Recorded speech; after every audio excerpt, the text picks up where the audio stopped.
اعوذ باللہ من الشیطان الرجیم، بسم اللہ الرحمن الرحیم، الحمدللہ رب العالمین، وصلی اللہ علی سیدنا محمد وآلہ الطیبین الطاہرین۔ ناظرین کرام، ایک بار پھر سے آپ کا استقبال ہے آپ کے اپنے پروگرام میں۔ احکام رمضان کے سلسلے میں آپ کے سامنے گفتگو کی جا رہی ہے، اور ہماری کوشش ہے کہ رمضان کے سلسلے سے، روزے کے سلسلے سے، احکامات، رمضان کی فوائد، رمضان کی عظمت کے سلسلے سے آپ سے گفتگو کی جاتی رہے۔ اور ہم خوش نصیب ہیں کہ یہ توفیق ہمیں حاصل ہوئی کہ ہم احکامات کے ساتھ ساتھ رمضان کی عظمتوں کو اور رسول اکرم صلی اللہ علیہ وآلہ وسلم اور ائمہ علیہ السلام کی فرمائشات کو آپ کے سامنے پہنچانے کی سعادت حاصل کر رہے ہیں، اور اسی کے ساتھ ساتھ یہ موقع بھی فراہم ہو رہا ہے کہ آپ ہم سے سوالات کر سکیں، ہم آپ کے سوالات کو علماء کے جواب کے ذریعے جواب دے سکیں۔ تو ایک رابطہ جو ہمارے اور آپ کے درمیان ہونا چاہیے وہ بھی اس پروگرام کے ذریعے سے فراہم ہو رہا ہے، اور ہم مشکور رہیں اور ممنون ہیں ان تمام دوستوں کے جو ہمیں پروگرامز کے سلسلے میں میسج کرتے ہیں اور ہم تک اپنے سوالات کو بھیجتے ہیں، اور ہم امید کرتے ہیں کہ ان کو اطمینان بخش جواب مل رہے ہوں گے اس پروگرام میں۔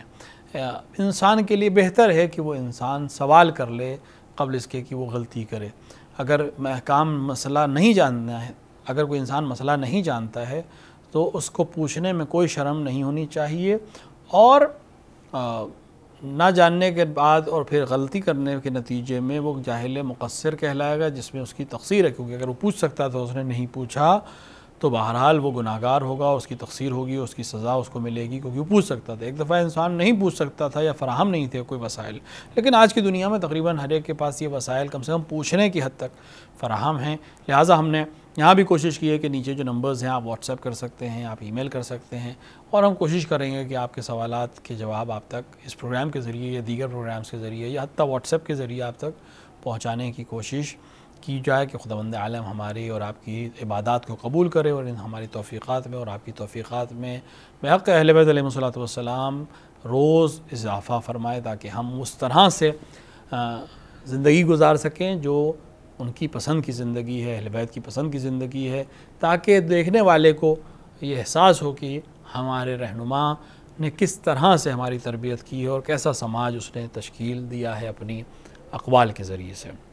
رمضان کے احکامات میں ہماری گفتگو جاری ہے، اور مبطلات روزہ کے سلسلے میں ہماری بحث چل رہی تھی۔ ایک چیز جو انسان کے مبطلات روزہ میں سے ہے وہ ہے حالت احتلام، جنابت یا حالت حیض یا نفاس میں اذان صبح تک باقی رکھنا۔ اگر انسان رات میں مجنب ہو جائے شب میں رمضان کی، یا خاتون جو حالت استحاضہ میں یا حالت حیض یا نفاس میں ہیں وہ صبح کی اذان تک حالت حیض یا نفاس پر رہ جاتی ہیں تو ان کے لیے روزہ نہیں ہے۔ اسی طرح اگر انسان رات میں محتلم ہو اور حالت جنابت میں اذان صبح تک باقی رہ جائے تو پھر اس کا روزہ صحیح نہیں ہے۔ البتہ اگر کوئی انسان رات میں مجنب ہو اور اس نیت سے کہ صبح اٹھ کے غسل کر کے روزہ رکھے گا، سحر کے وقت اٹھ جائے گا، اور عام طور سے اس کی عادت بھی ہو کہ وہ صبح کے وقت اٹھ جاتا ہے، اور اس کا ارادہ بھی ہو کہ وہ غسل کر کے روزہ رکھے گا، لیکن آنکھ نہ کھلے اس شخص کی اور اذان صبح کے بعد آنکھ کھلے، تو چونکہ اس کا قصد تھا کہ وہ اٹھ کر نہا کر روزہ رکھے گا تو پھر اس کا روزہ میں اشکال نہیں ہے، وہ اٹھے غسل کرے، اس کا روزہ صحیح ہے۔ لیکن اگر جانتا ہو کہ میں صبح نہیں اٹھ پاؤں گا اور پھر بھی سو جائے، اور اس طرح سے سوئے کہ پھر دوبارہ اذان صبح کے بعد اس کی آنکھ کھلے، تو اس کو اس روزے کو روزہ رکھنا ہے، امساک کرے گا، اور بعد میں ایک قضا بھی رکھے گا اس روزے کی۔ لیکن اگر ارادے کے ساتھ سوئے کہ اٹھ کر غسل کرے گا لیکن نیند نہیں کھلے کسی بھی وجہ سے، تو یہ انسان اٹھنے کے بعد غسل کرے گا اور اس کا روزہ صحیح ہے، اس کو قضا و کفارے کی ضرورت نہیں ہے۔ اسی طرح اگر انسان جانتا ہو کہ پانی نہیں ملے گا غسل کے لیے اور اس کے بعد اپنے آپ کو مجنب کر لے اور محتلم ہو جائے، تو پھر بنا پر احتیاط اسے تیمم کر کے روزہ رکھنا چاہیے، اور بعد میں بنا پر احتیاط اس روزے کی قضا بھی کرنی چاہیے جب اسے معلوم تھا کہ پانی نہیں ملے گا۔ ہاں، اگر کوئی انسان جانتا ہو کہ پانی مل جائے گا اور اس کے بعد وہ اپنے آپ کو مجنب کر لے،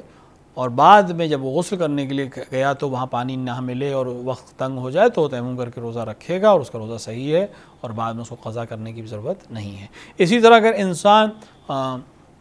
اتنا وقت ضیق ہو جائے کہ اب وہ غسل کرنے کا وقت نہیں رہ جائے اور اذان صبح ہو جائے گی تو تیمم کر کے اپنا روزہ رکھے گا، بعد میں وہ نماز کے لیے غسل کرے گا اور دیگر چیزیں اپنے غسل کے ساتھ انجام دے گا۔ لیکن اگر وقت موجود ہو، پانی فراہم ہو تو غسل کرے گا اور روزہ رکھے گا اور اس کا روزہ صحیح ہے۔ اسی طرح اگر خواتین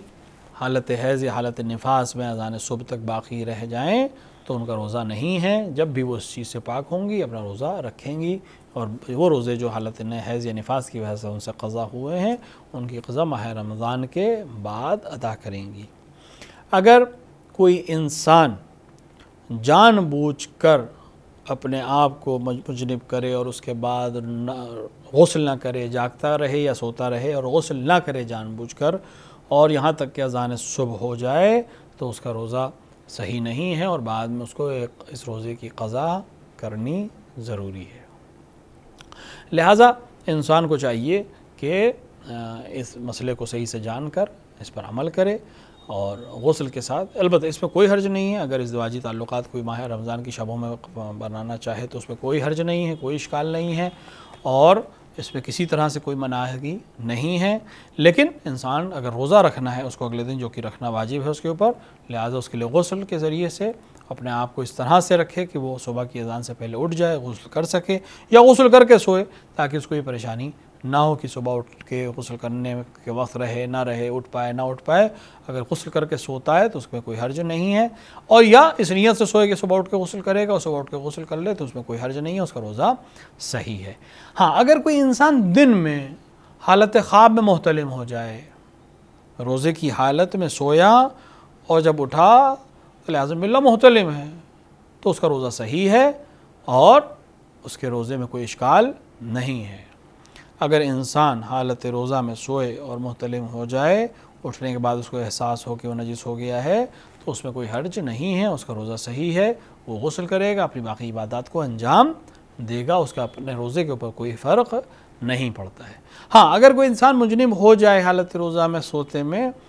تو اٹھنے کے بعد فوراً غسل واجب نہیں ہے، البتہ بہتر یہ ہے کہ فوراً غسل کر لے، لیکن فوراً غسل واجب نہیں ہے۔ لیکن اگر کوئی نماز اسے پڑھنی ہے، ظہر کی نماز پڑھنے کے لیے جیسے یا عصر کی نماز پڑھنے کے لیے، اس کو اگر نماز پڑھنی ہے یا کوئی اور کام جس کے لیے وضو اور طہارت شرط ہے کرنا ہے تو پھر اس کو وضو اور غسل کرنا چاہیے۔ اور روزہ کے تعلق اس وقت اگر حالت روزہ میں وہ مجنب ہو گیا سونے کی حالت میں تو اس کا روزہ صحیح ہے، فوراً غسل کرنے کی ضرورت نہیں ہے۔ لیکن اگر فوراً کر لے تو اس میں کوئی حرج بھی نہیں ہے، بلکہ بہتر ہے کہ انسان فوراً اپنے آپ کو پاک کر لے اور اپنا روزے کو رکھے۔ اسی طرح وہ انسان جو جانتا ہو کہ شہوت انگیز چیزیں دیکھنے سے وہ محتلم ہو سکتا ہے، اگر وہ حالت روزہ میں شہوت انگیز چیزوں کو دیکھے اور محتلم ہو جائے تو اس کا روزہ باطل ہو جائے گا، بعد میں اسے قضا اور کفارہ دونوں دینا ہوگا، یعنی ایک روزہ بھی رکھنا ہوگا اس کی وجہ سے اور کفارہ اور جو روزے کا کفارہ ہے وہ بھی اس کو ادا کرنا پڑے گا۔ روزے کا کفارہ جیسا کہ آپ جانتے ہیں یا ایک غلام آزاد کرے جو آج کی زندگی میں ممکن نہیں ہے، اس کے علاوہ دوسرا کفارہ جو روزے کا ہے وہ 60 روزے پے در پے رکھنا ہے، جس میں 30 روزے لگاتار رکھنے ہیں اور باقی 30 روزے ایک چھوڑ کر بھی رکھ سکتا ہے، اور یا 60 مسکینوں کو کھانا کھلانا ہے۔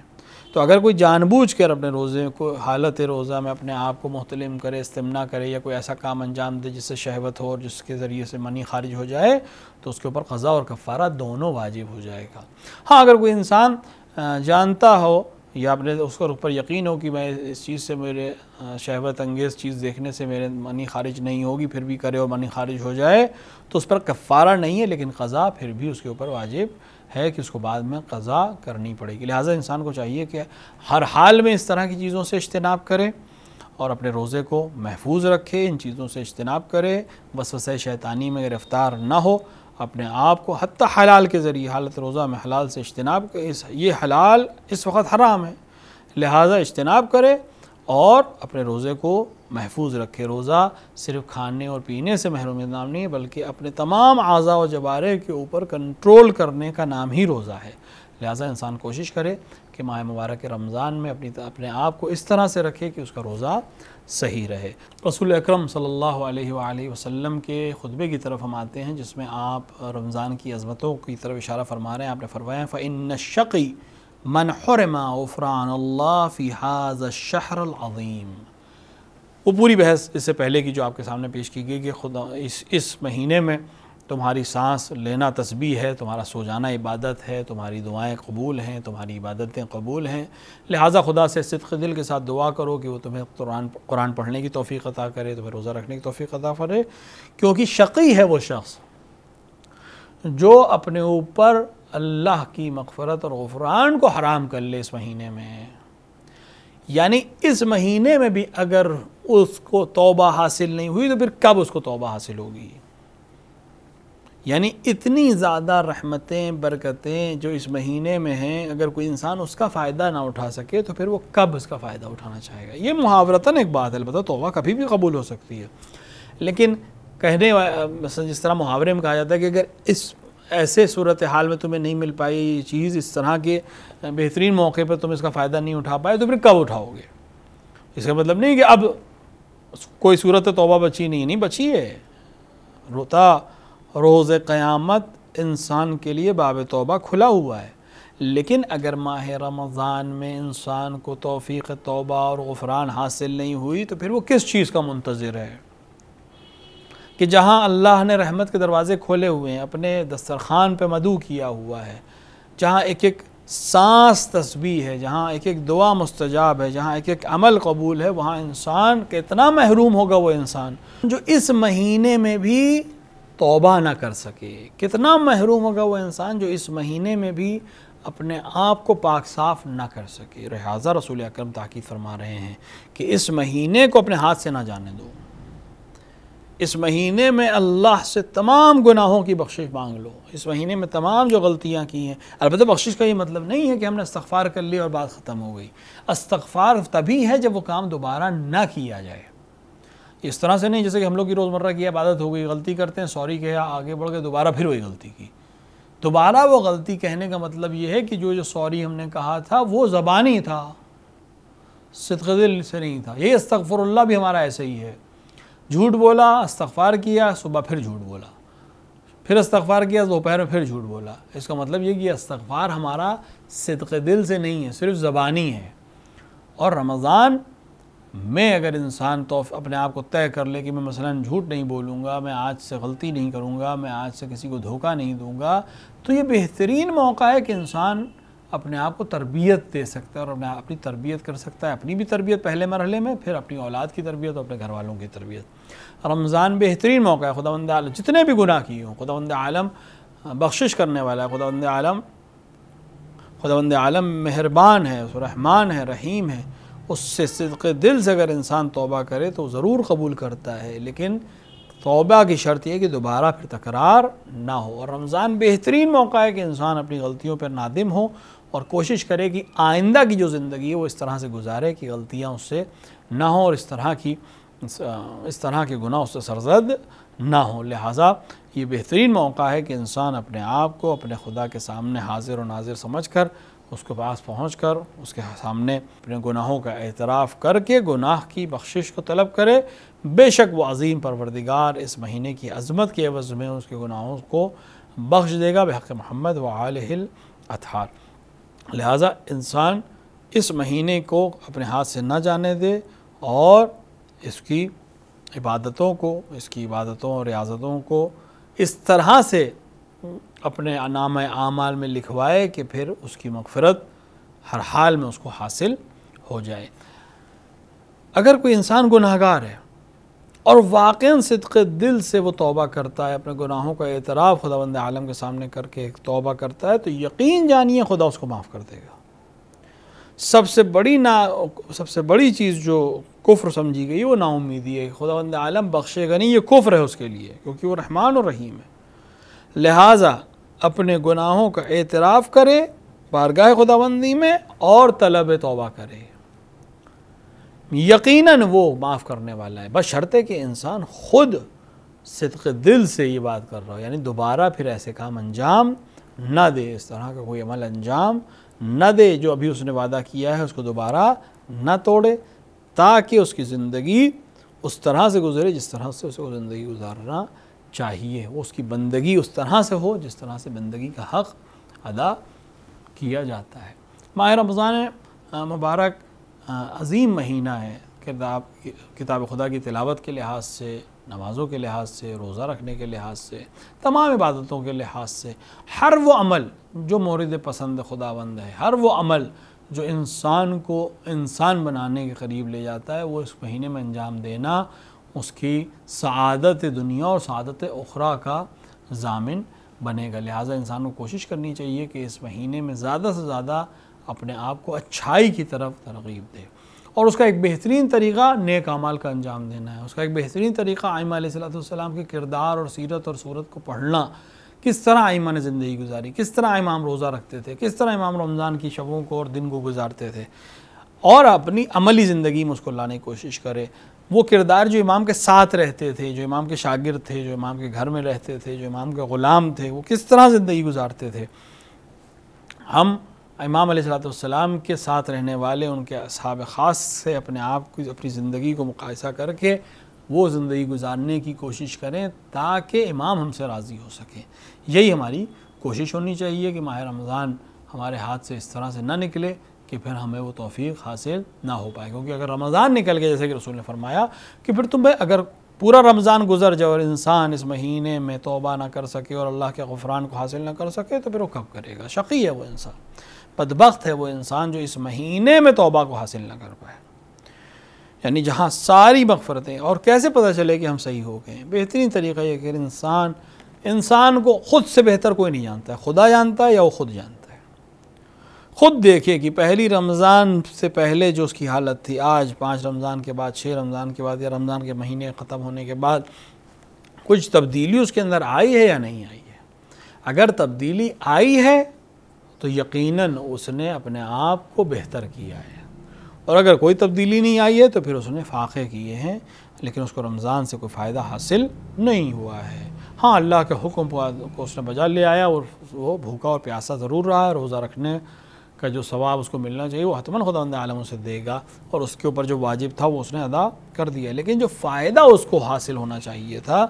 وہ اس نے حاصل نہیں کیا۔ اگر ایسا ہو رہا ہے تو پھر اس کو دیکھنا چاہیے کہ وہ کہاں پر کمی کر رہا ہے، کہاں پر غلطی کر رہا ہے، کیا ایسا عمل ہے جو مسلسل کر رہا ہے جس کے نتیجے میں اسے توفیق عبادت حاصل نہیں ہو رہی ہے، جس کے نتیجے میں اسے غفران حاصل نہیں ہو رہا ہے۔ اور انسان اپنے آپ کو اپنی عدالت میں پیش کر کے دیکھے کہ وہ کہاں صحیح کر رہا ہے، کہاں غلط کر رہا ہے، تاکہ آئندہ وہ ایک لاہ عمل تیار کر کے ایک اچھی سعادت والی زندگی گزار سکے۔ خداوند عالم سے دعوت دعا ہے کہ وہ ہمیں توفیق عطا فرمائے کہ ہم اس مہینے کی برکتوں کو حاصل کر سکیں، ہم اس مہینے کی عظمتوں کو حاصل کر سکیں، ہم اس مہینے میں وہ عبادت انجام دے سکیں جو عبادت کو انجام دینے کا حق ہے۔ وصلی اللہ علی سیدنا محمد وآلہ الطیبین الطاہرین۔